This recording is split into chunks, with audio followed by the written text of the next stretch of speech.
Hi. Good morning or good afternoon, everyone, and welcome to Cyber Tuesday. We do these once a month. We call them Cyber Tuesdays, and they are brought to you by itag, which is we're a non-profit industry, which is basically all the indigenous and multinational organizations all along the Atlantic Galway coast, and we bring together. We have social events, we have network events, and we have regular talks with, including our Cyber Tuesdays. And our guest today is Mike Harris. He's a partner from Grant Thornton, and his role is obviously cybersecurity and forensics. So Mike started out life before cybersecurity was cybersecurity, and he has a technical background. He's done some pen testing, but right now he advises clients on a range of things from data protection to cybersecurity to risk. And he's going to share with us today the economic cost of cybercrime.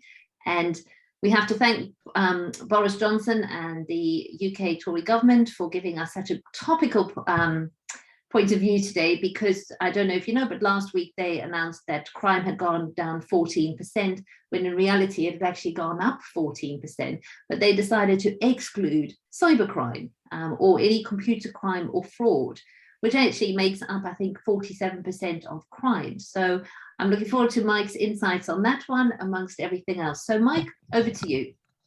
And Andrea, thank you very much. As Andrea said, my name is Mike Harris. I'm a cybersecurity partner in Grant Thornton. I've probably been working in cyber for much longer than I care to remember. So it's been interesting to see some of the changes and differences down through the years. When I started looking at what is now cybersecurity, it was very much seen as, I suppose, a niche issue in specific industries, for example, financial services or the telecommunications industry. But I suppose the big change that's happened in the last number of years, it's now a problem that organizations and individuals, large organizations, small organizations need to deal with. And I suppose one of the things we thought was missing was really an understanding of, well, how much is this crime and this activity actually costing the Irish economy? And we did a piece of research work back in 2014 to try and, I suppose, estimate, and really the numbers here are only by their nature estimates of what cybercrime was costing the Irish economy. And now we've redone it, the 2021 version. So we'll talk a little bit about, I suppose, why you would want to estimate the impact of cybercrime. We'll talk a little bit about the actual cost and some of the headline numbers of it. And then I'm going to talk about maybe some of the different components of cybercrime costs that we tend to see out there. And then I'm going to talk about maybe the impact on businesses, on individuals, and on government. And maybe I'll finish up with some recommendations or maybe some thoughts to leave you with.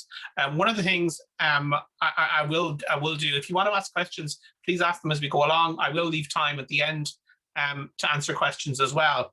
I suppose in terms of the overall economic cost of cybercrime, cybercrime has been posing and I think the word is dramatically increasing risk for both organizations and individuals in Ireland, but also internationally across the world. There's daily reports of attacks taking place. And the one thing that's clear, and I'll talk about some examples of this later, cybercriminals do not distinguish their victims. They simply exploit whatever they can, with the intent usually to steal funds, information, or cause disruption. Although even causing disruption is even now being tended to be done with the ultimate aim to be financial gain. The cyber criminals, they are developing and boosting their attacks at an alarming rate. They're exploiting the fear and uncertainty caused by the pandemic, and I suppose in many cases unstable social and economic situation around the world. There is an even higher dependency, though, for countries like ourselves on conductivity, on digital infrastructure. You can't go to a conference without organizations talking about digitization and how they will increase their use of digital technologies. And I suppose ultimately that digitization, coupled with the lockdown, has dramatically increased the opportunity for cyber criminals both to intrude into networks but also to carry out their attacks. I think as I go through the numbers, you will see that Irish businesses are quite vulnerable to cyber criminals. Now, that's not just an Irish issue, that's an issue all over the world. I don't think it's a specific Irish problem. Irish organizations ultimately need to be thinking about planning cybersecurity investments, thinking about their ability to detect and react to data security breaches. One of the things that is key, and I think it was originally said by a director of the FBI, it's no longer a question of if an Irish business will be the victim of a cyber attack. It's a question of when it will happen. And in fact, the ability of a business to detect and react to an attack is really the key factor in limiting the impact of that attack in the current climate. I suppose, COVID-19, which is, you can't go to a talk without someone mentioning COVID-19, but from a cyber perspective, I think it's interesting as it persists in various parts of the world, there will be a continuing increase in cybercrime. And I suppose, working from home and remote working has become mainstream. It's the way we live and it's the way we work now, but that's giving more and more opportunity to cyber criminals. They're building activities to target the fact that people are from home and to use vulnerabilities that organizations have typically had in their remote access infrastructure, and they're now targeting that. And I think also, even as COVID-19 cases decline, the cyber criminals, and they've done this historically, will adapt the fraud schemes, the attacks that they're doing, and they want to exploit, the ultimately post-pandemic, although we may be a little bit off that yet, aiming to target organizations, but also to target ultimately the largest number of victims, which gives us the largest bang for the buck. Because I think it's important to remember that cyber criminals are ultimately in it for the money. It's big business, it's organized, and it's sophisticated. I think that's the challenge for many organizations. And I think it's worth, I suppose, pausing for a minute just to talk about why would you really want to estimate the cost of cybercrime. And I think, the increasing volume that we've seen of cyber attacks that we've seen over the last number of years, has, I suppose, increased the need for people to safeguard their data more and more. If you look at the stats out there, I think the CSO last year mentioned that household internet and access in Ireland is now at 93%, up from 91% the year before. So people are dependent, and businesses are dependent on internet and related technologies. We're more and more. Yes. Can I just check? Are we supposed to see your slides moving on, or are you still on your starting slide? Yes, no. Bear with me. The slides aren't going to move yet. That's perfect. Thank you. Sorry. No problem. Minimalist slides, guys. Minimalist slides. And so, just to talk a little bit about, I suppose, the motivations, and in some quarters there has been a feeling that maybe cybercrime isn't as big an issue as we think it is, and some of the challenges are that cybercrime tends to be massively underreported. I think we're seeing this beginning to change. And Andrea mentioned, for example, in the UK government leaving out cybercrime out of their crime stats, but traditionally, and I think even at the moment, the amount of cybercrime is underreported. And why is that? Well, one is from an organizational perspective, the fear of reputational damage.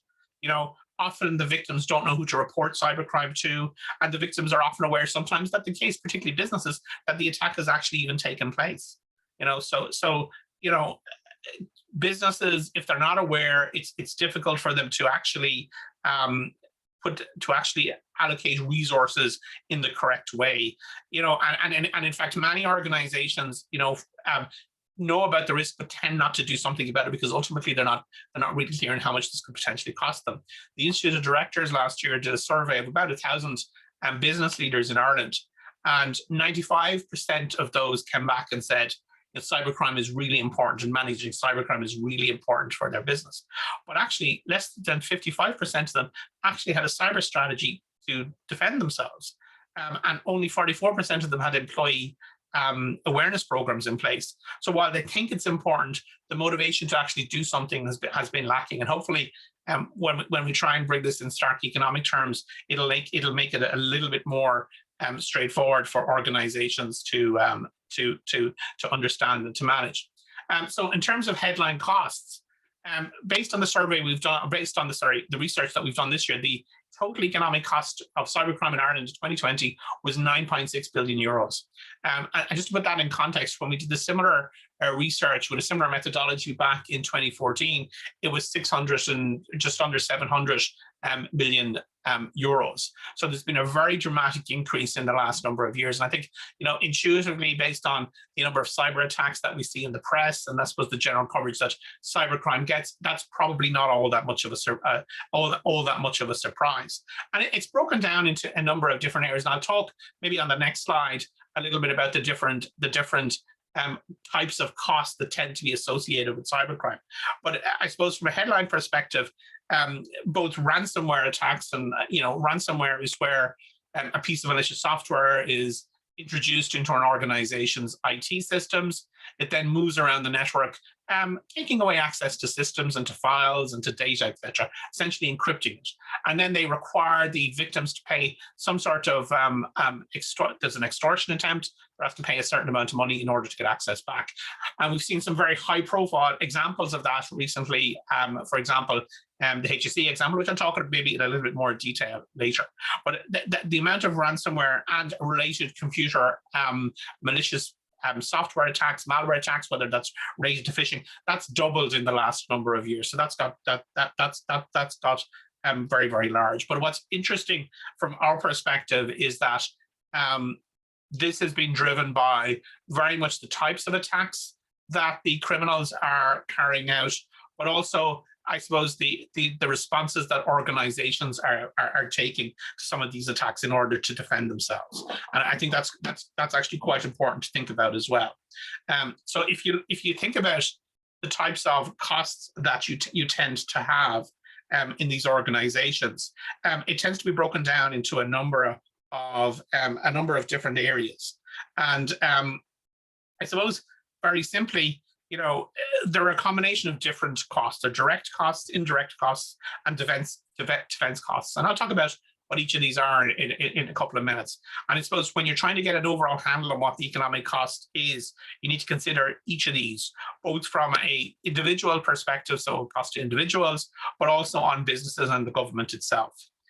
So in terms of, I suppose, the different types of costs, the direct costs are probably the more immediate and quantifiable costs when you're the victim of cyber attack.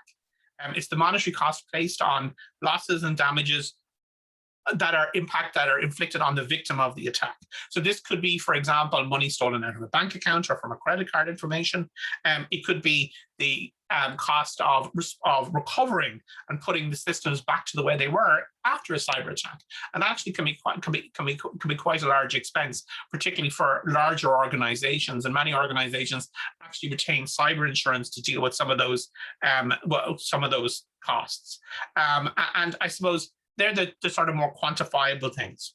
The indirect costs, which are a little bit more difficult in many cases to estimate, these are the sort of monetary value of the opportunity cost, inflicted not only on the individuals, but on wider society.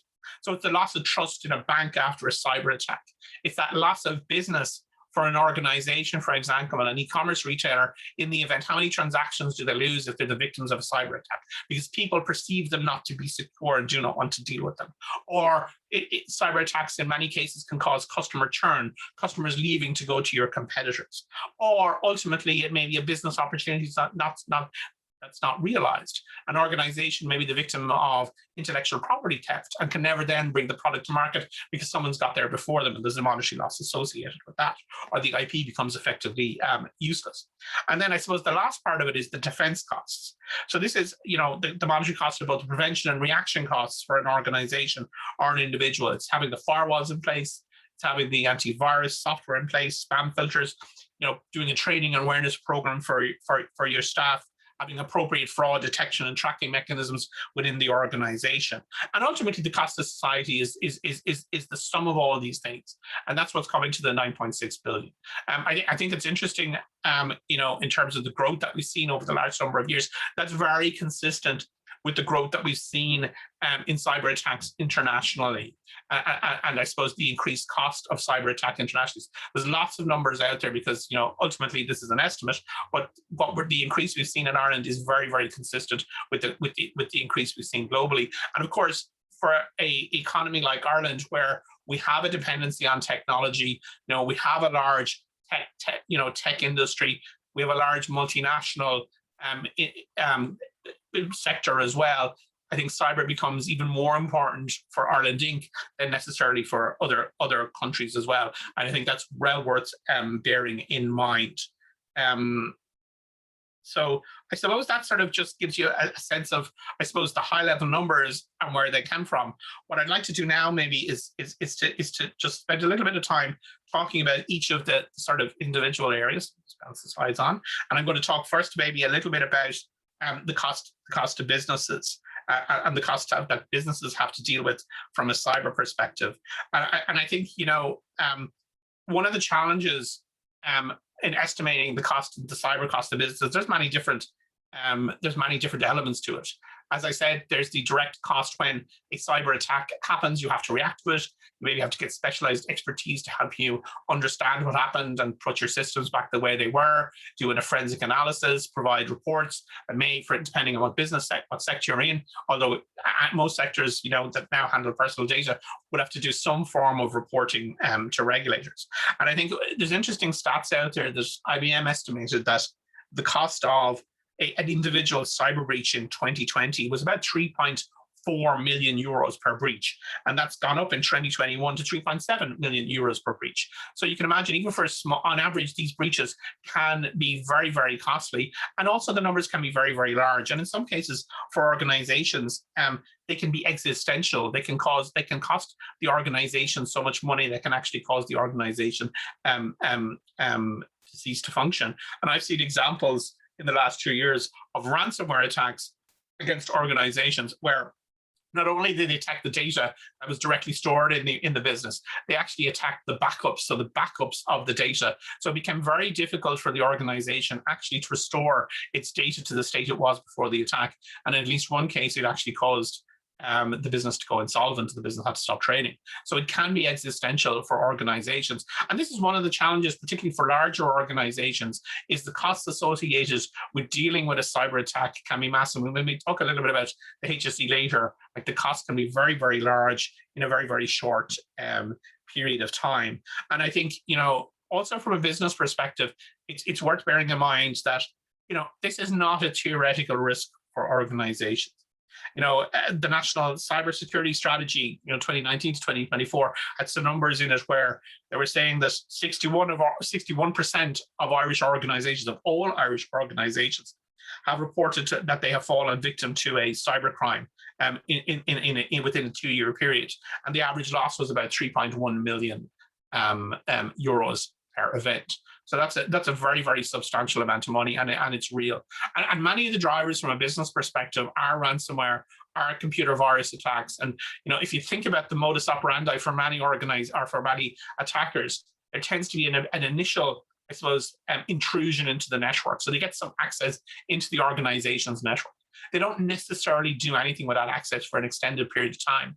They may do a bit of reconnaissance across the network, understand what the organization has in place. What data do they have? What sort of defenses do they have? Are they monitoring the network? Is there lots of security controls in the network or not? In some cases, the initial attacker might sell that access to another attacker who may then actually carry out the attack. And in many cases, and we talk about the HSE again, they might deploy, for example, a ransomware attack. And many ransomware has gone from being something that was quite indiscriminate. It was sent to lots of people, and that still happens. And you might get, that's the sort of ransomware you may get on your home computer. For larger organizations, these are now much more sophisticated and targeted attacks. They target specific organizations or specific industries. They're effectively placed within the organization's network in order to cause the maximum damage and to maximize the potential that they would in fact pay the ransom as part of the fraud. And that's something, and what we've seen in terms of that cost has doubled, if not more than doubled, between 2014 and 2015. I think it's also worth noting that insurers are increasingly interested in cyber. So now it's possible to get cyber insurance from a business perspective. So insurers are getting a good insight to the level of and types of cyber crime that's going on. Hiscox, who are one of the sort of Lloyd's insurers based in London, did a cyber readiness report back in 2021, and they had information on about 300 Irish companies that they were involved in insuring, and 43% of those companies in that year had experienced at least one cyber attack.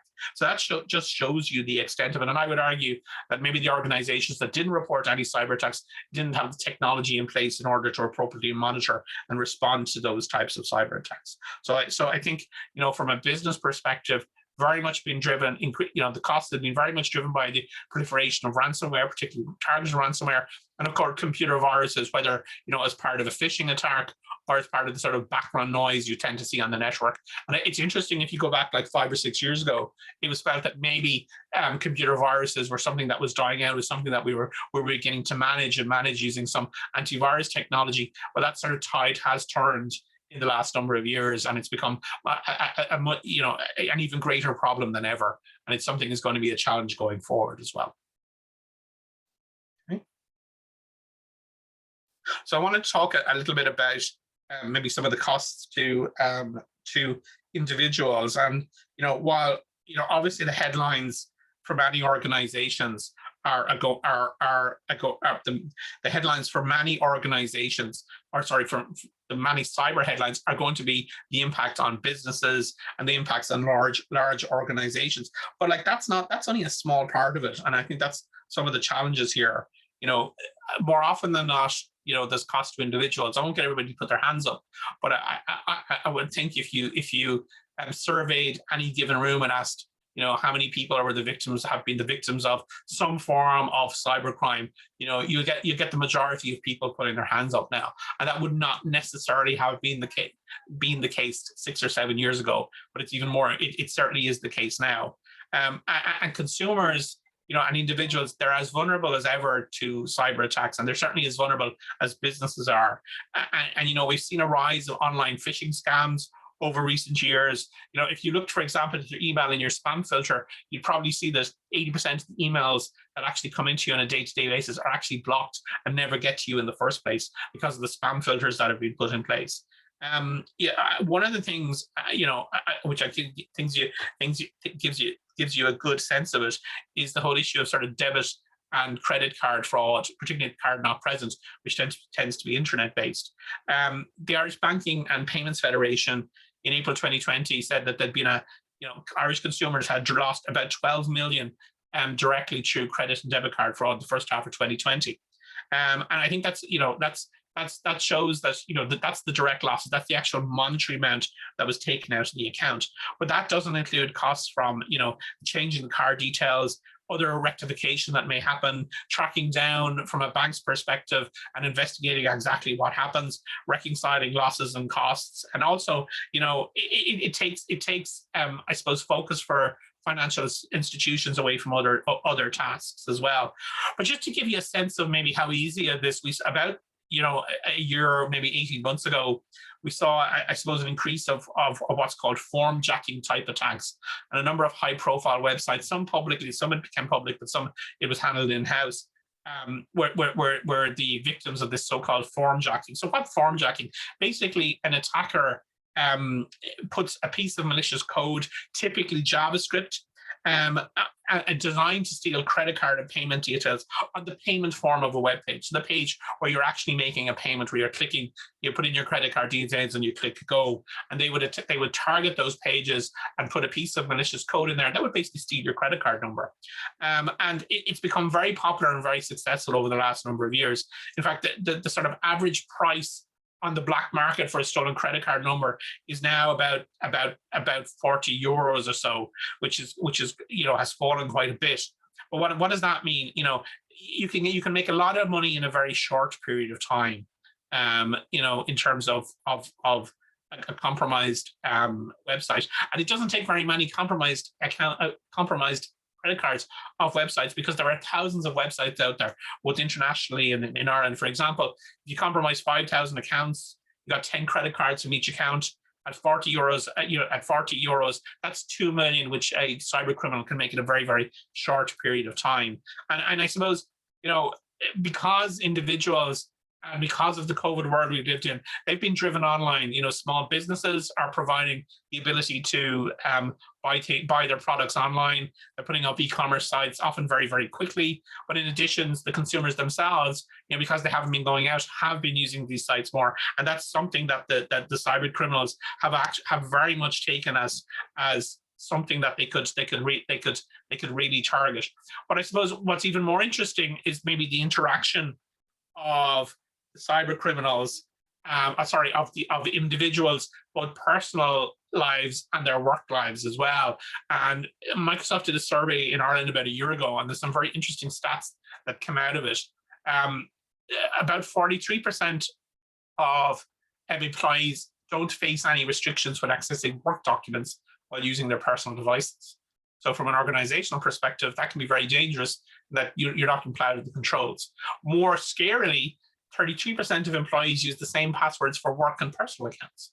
So the password that they use to log on for their work account is also the password that they might use to log on to their Twitter account or Gmail account or some other account on the internet. And what's the danger with that? Well, and we'll talk a little bit about this later. For many individuals, their username and password combination, which is typically their email address, plus their password, has actually already been compromised. And in many cases, it's been compromised repeatedly. So, for example, if one of those personal accounts had been compromised in a cyber attack and a big data breach, and they're reusing passwords, then that password is out there. And that password can be used by attackers to gain access maybe to their work environment, could be used to gain access to other more critical accounts that individual uses. So that sort of reuse of passwords, I think, is a big challenge from a cyber perspective. Other stats were, 30% of employees use personal email to share work materials. 20% of employees never receive training to protect themselves against a cyber attack. I think one of the things we're seeing, and we have seen, is that security awareness and employee training is critically important for organizations in terms of protecting themselves and making sure that they've got appropriate cyber controls in place within the organization. We've seen a number of examples in our work. We had an organization, a financial services organization, about a year ago, where their CEO was targeted in a personal attack, where the individuals get access to their iCloud account, stole a number of documents and information out of the iCloud account. Were attempting to then get the individual in question to actually give them access into their corporate network, by claiming that they'd found certain material that could be used against them. And the CEO in question actually went to his organization and said, look, my personal account's been hacked, I'm having these problems. But actually the impact ultimately for the organization was they had to make a disclosure to the financial regulator over it, because there was a number of pieces of business information that individual had actually stored on their personal accounts that had been compromised. So you can see that blurring of the lines between personal accounts and business accounts can be a challenge, both from that individual and both from an organizational perspective as well. And that's something that's going to be more and more of a challenge, I think, as we go along. And I mentioned, the cost of cybercrime for that 12 million. Well, as I would say, that's what has been reported, and that's what organizations have dealt with, but that's only the direct loss. It doesn't take into account the fact that some people are scared about using the internet, won't use credit card numbers or credit card information on the internet, or maybe, the investigative costs that are associated with it. And for a lot of organizations, particularly organizations that are new getting into online and e-commerce type activities, the actual level of of credit card fraud that they have, depending on the types of things that they're selling, can actually be very, very large and does need to be managed proactively. And in many cases, pushing that maybe to your payment processor isn't always the best idea, but really understanding maybe where orders come from and whether or not they're likely to be done with stolen credit cards is something that's going to be quite important going forward for many organizations. So that just gives you a sense of that. What I'd like to talk about now, maybe for the last few minutes, is talk about, I suppose, the cost to government and many of the challenges that governments have had to deal with from a cyber perspective. And you know, this has been a challenge over the last number of years, and there has been an impact, you know, on the wider society. And hopefully the reports that we've put together, which I'll give you the link at the very, very end so you can take a look at it yourselves, will give you an idea of some of the impact on wider society and the cost. And it does, you know, it does really push the need for government action around some of these things. You know, before the digital age, started, there was little need to plan or budget for cybersecurity. You know, it wasn't something that was really considered. It might be something that, for example, you know, army networks or critical scientific networks may have looked at, and that's the way it was back in earlier times.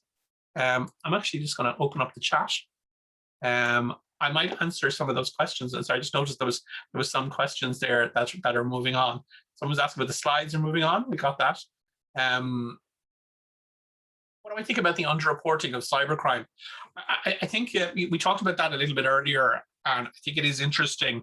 I do think the Gardaí in Ireland and other law enforcement have gone much more focused on their ability to respond and actually deal with cybercrime. And I think that's driving more reporting of it. But I do still think there's massive underreporting of cybercrime. I think for a lot of organizations, they see it as something where there's little remedy that they're going to get, and all they'll get is bad press. And I think, you know, until a time where there isn't really a stigma on an organization, because organizations can spend quite a lot of money on defending against cyber attack and still be the victim of a cyber attack. Okay, of course, you don't make the investment, it's much more likely, but it is always going to be a challenge for organizations of all shapes and sizes. Next question was around, does Mike think we should move? Sorry, I'm just trying to scroll this.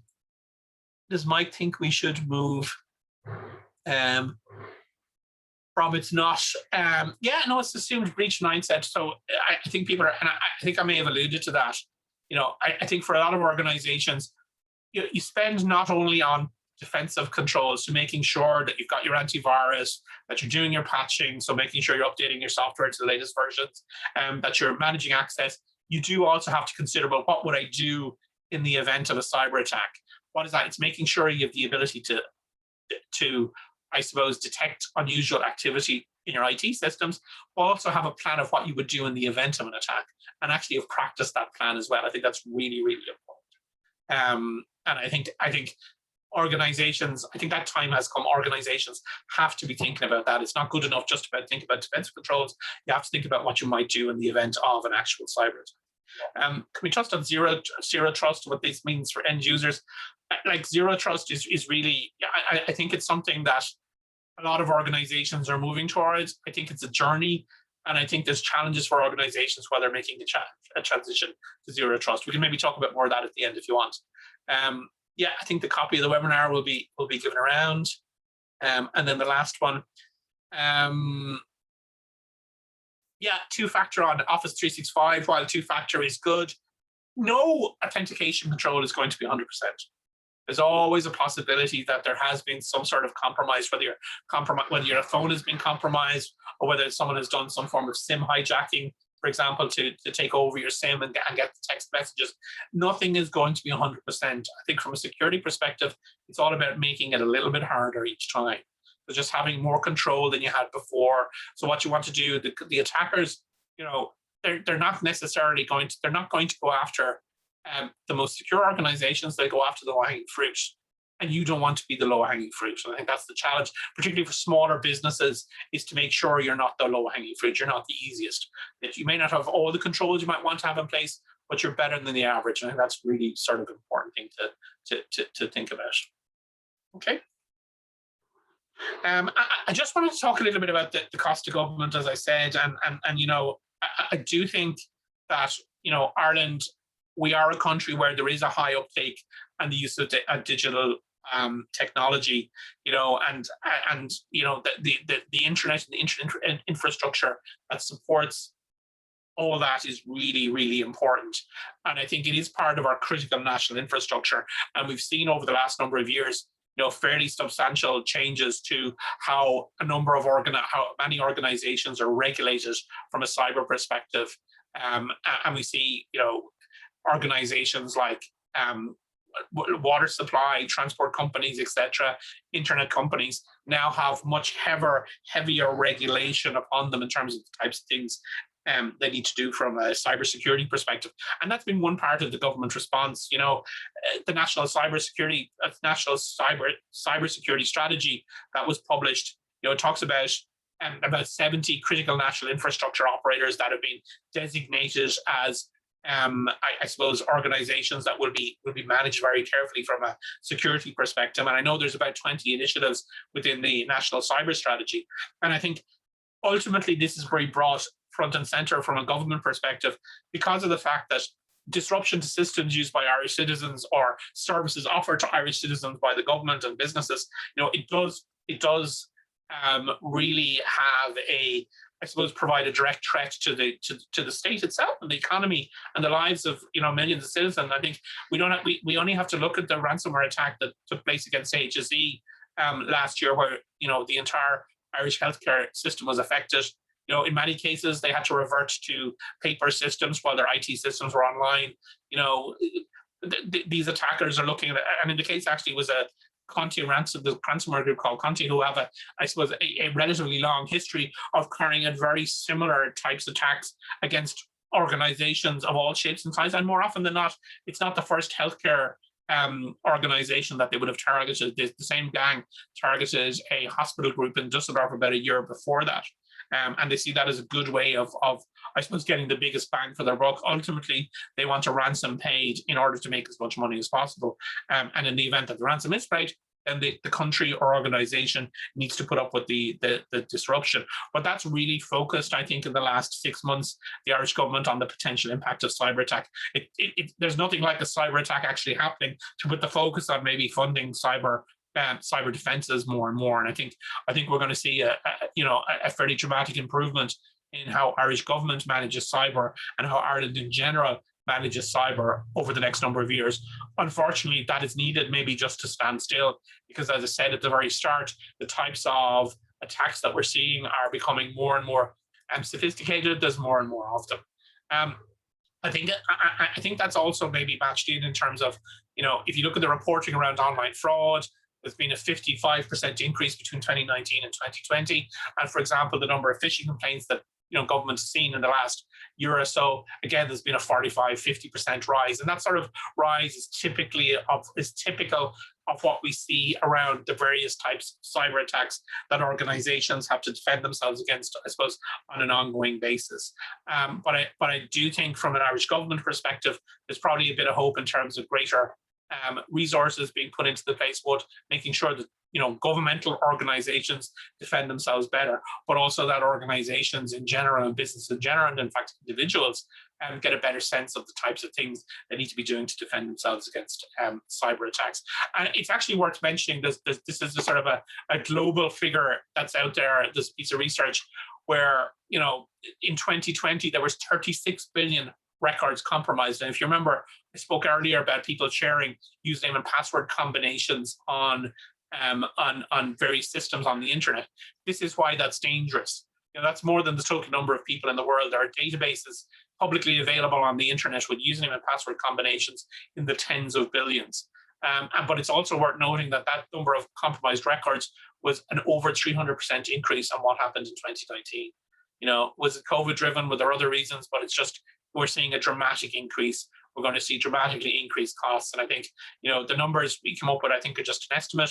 But I think, they're just going to grow over the next number of years. I think the challenge for organizations, for individuals and for governments is to try and respond to that and try and manage their part of the internet or their part of their systems as much as possible. And just to give maybe a couple of recommendations for people and companies as well. And again, we can talk about this maybe in more detail within the Q&A session in a minute. What's important for organizations when you need to implement security measures, antivirus, passwords, backup, making sure that you understand what's important. And that's really around identifying your critical assets. You can't defend what you have in your IT systems unless you know what it is. And I think once you know what it is, you put basic controls in place, but also you need to make sure, and I think we mentioned this already, you need to think about what would happen if they're compromised. what steps would you take as an organization? Who would you need to get involved within the organization? Would you need external assistance? How would decisions be made? Because very often we find when organizations are the victims of cyber attacks, they can actually make things worse by not having really considered what they would do or how they respond to it. Because when you're under pressure and a cyber attack is happening, people don't always make the best decisions. And I suppose the last point, just to leave you on, I think is really, really important. And hopefully this report helps maybe push that agenda a little bit. It's the whole issue of cyber awareness. People need to be, both from an individual perspective, you need to be aware of the risks and be able to protect yourself when you go online. From a company perspective, the individuals within the company need to understand cyber attacks. They need to be able to spot a cyber attack. They need to know what not to do when sitting in front of their computers, not clicking on links you didn't know, not opening attachments you don't know where they come from. That's really, really important. And I think particularly then, finally, from a government perspective, raising awareness of cyber crime, both from an individual and a business perspective, I think is going to be a key step in trying to minimize it over the next number of years. So that's really what I wanted to cover over the last 40 minutes or so.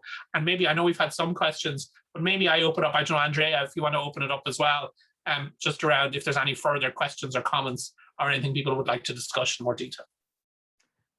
I think what I'll do as well, Mike, is, if you don't mind, I'll put the link to this report that you've been talking about into the chat, because a lot of people are asking for recordings and for the report. So we'll put that in.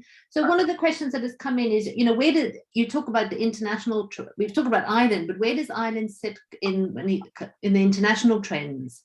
Are we doing worse or better?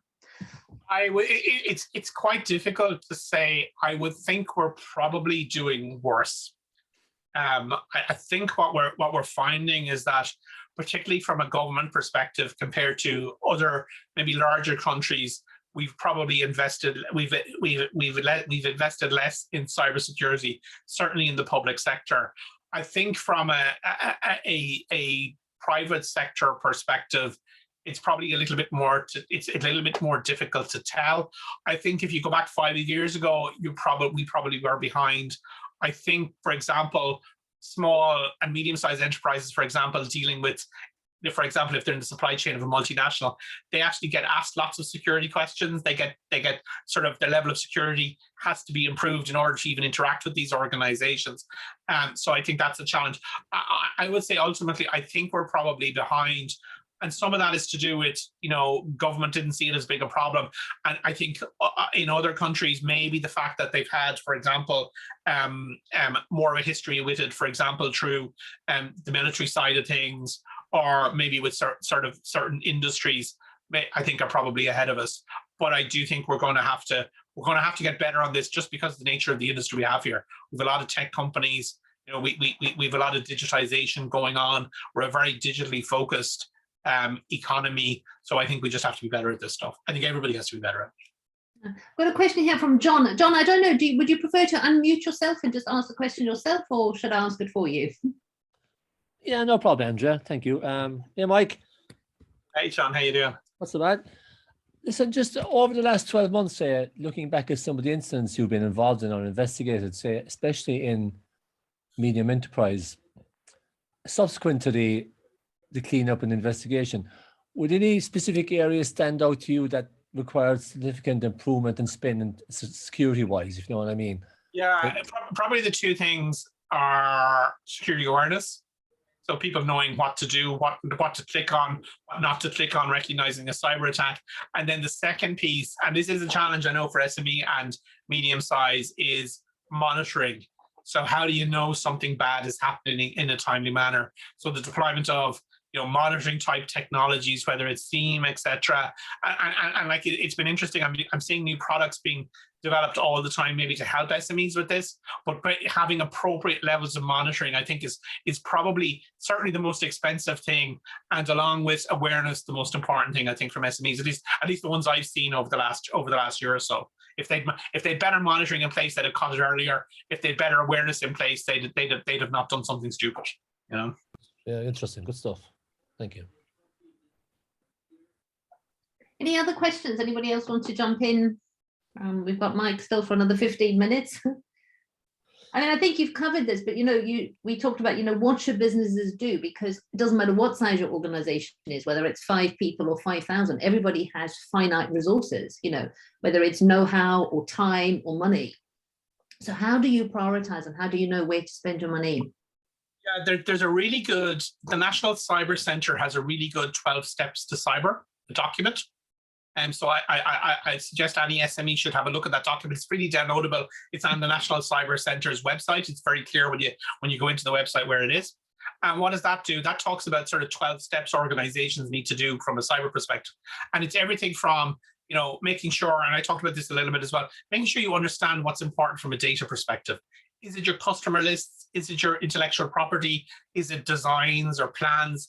If they were to go missing or if they were stolen, what would have the biggest impact in your organization? So then you know where maybe you want to spend your money. And then it's really about having the basics from a technical perspective in place, making sure you've got antivirus, making sure you're keeping your systems up to date, maybe considering some form of monitoring within your network, and that might be something your IT supplier might do on your behalf, but then also making sure that, and I think this really is key for SMEs, is that awareness piece.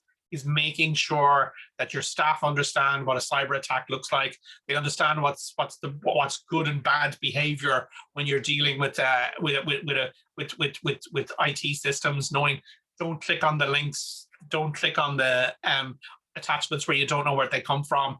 Be conscious of social engineering type attacks. I think that's really the important thing. But if I was to say to an SME, I would say look at that document, that 12 steps. It's very simple language. But it's got the real, I suppose, clear risk management steps that organizations of all shapes and sizes should take. That's it. I mean, that just brings home the whole, the cybersecurity onion. There's no silver bullet. It's layers and layers and layers of loads of different things all on top of each other. And you have to, that's absolutely true.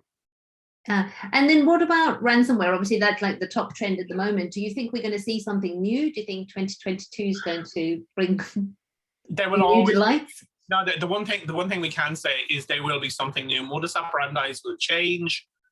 New types of attacks will start developing. There'll be different types. Like, for example, the ransomware thing is interesting.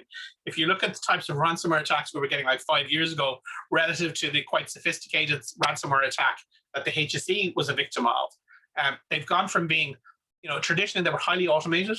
They were sort of fire and forget. So you'd send the attack or the piece of malicious software to lots of people and organizations and hope it works in a small number of them. Whereas the HSE attack was very targeted. It was actually people at the end of computers doing things.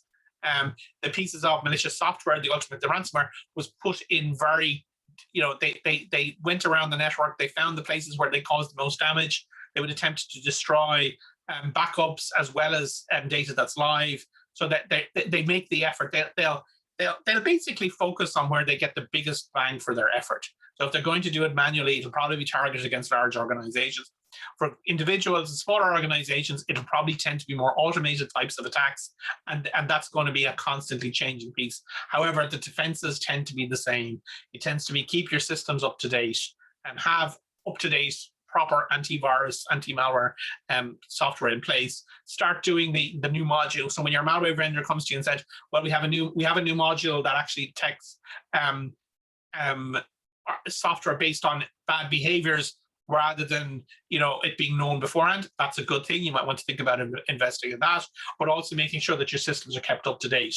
Whether it's you, whether it's done in-house, or whether it's done by your IT provider, you need to make sure you keep your systems up to date. And then when someone leaves the organization, you take them off. When they move from one department to the other, the access they had is replaced by the new access so that they don't start gathering up more and more access. And I suppose really important in the current climate is if you're doing remote access, do it securely. And there's some guidance, in fairness, on the National Cyber Centre about how you might want to do that. Some of you would have heard about two-factor authentication.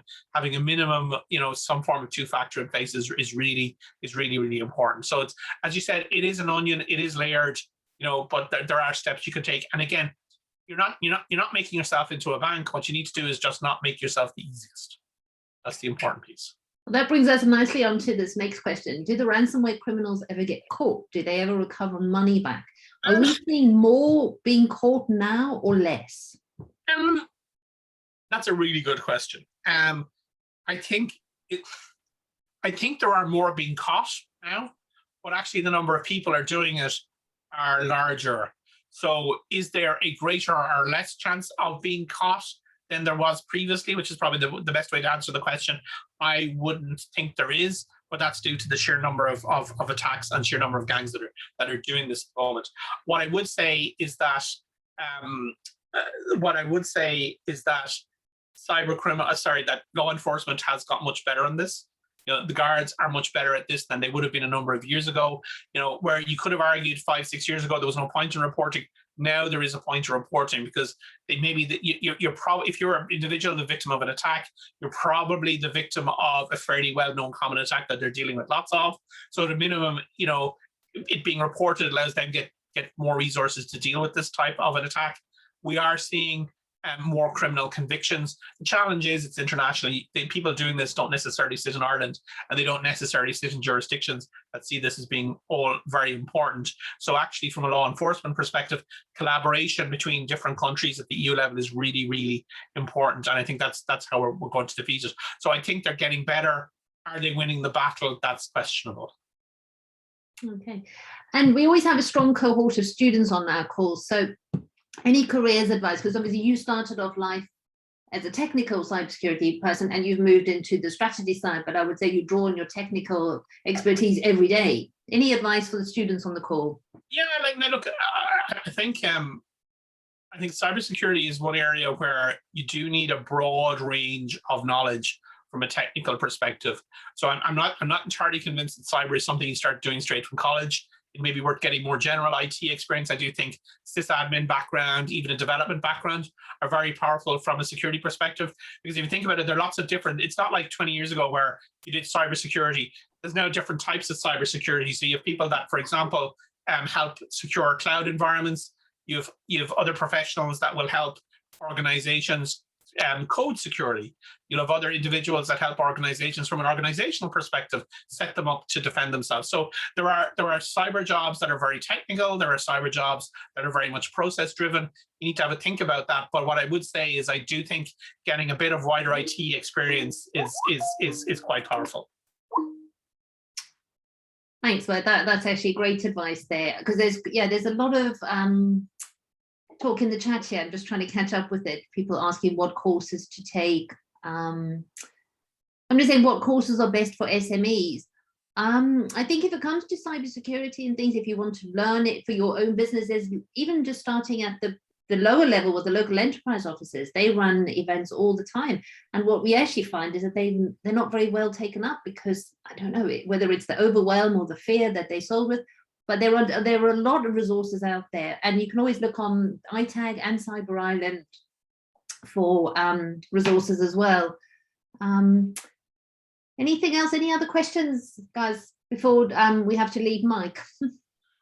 I see one question on that some of the question around state-sponsored attacks. And the question is, there's some evidence to show that the attacks around the time of Wizard Spider's attack on the HSE are state-sponsored. Can you speak to this? Yeah, there's a haziness around state-sponsored attacks in certain jurisdictions. So, and what do I mean by that? There are hacker groups that are effectively, at certain times, extensions of certain states. So they will carry out attacks on behalf of the state, and then other times they just do their criminal things. So there's a haziness between certain hacker or criminal gangs as to whether they're state-sponsored or not. In my view, they are state-sponsored. In my view, you could argue that the HSE attack was a state-sponsored attack, but that's a lot for the I think that's a lot for the Irish state maybe to take up. But certainly, the individual that carried out the attack would have at other times certainly carried out state-sponsored attacks. Maybe that's the best way to answer it. That's great, thank you. Any other questions before we go? I know somebody's put in here, is there a cyber network in Ireland, and how and where do you join? The first place I would always suggest you start is go to the Cyber Island website. We have events on the through itag. We can put the link in there with Cyber Tuesdays. There's always events. And I think the one thing that we're trying to get across to everybody is there's no gatekeeping, because it's on Zoom. All these events are open to everybody.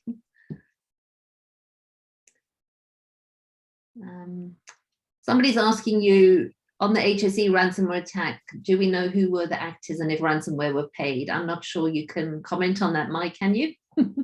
I can tell you the publicly available stuff. So, like Conti Malware Group, there's various groups, but there's a sort of a overall sort of modus operandi that they used.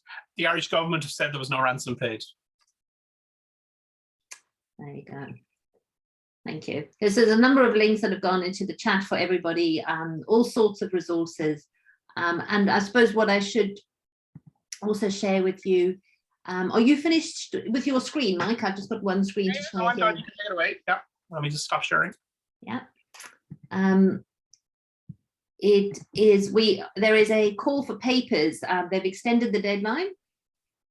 And it's the Cyber Research Conference, which is happening in Ireland later. It's the first one ever. And you can go onto the website, which is cyber-rci.com. So the details are up on the screen. Please check it out. And anything else from anybody before we finish off? And thank Mike. Then we put a link to the Grant Thornton report, which I would say you were heavily involved in there, Mike. And that's been absolutely fabulous. And now we're just going to send you off to the UK to have a chat with Boris Johnson and let him know how, the cost of cybercrime and how it actually works.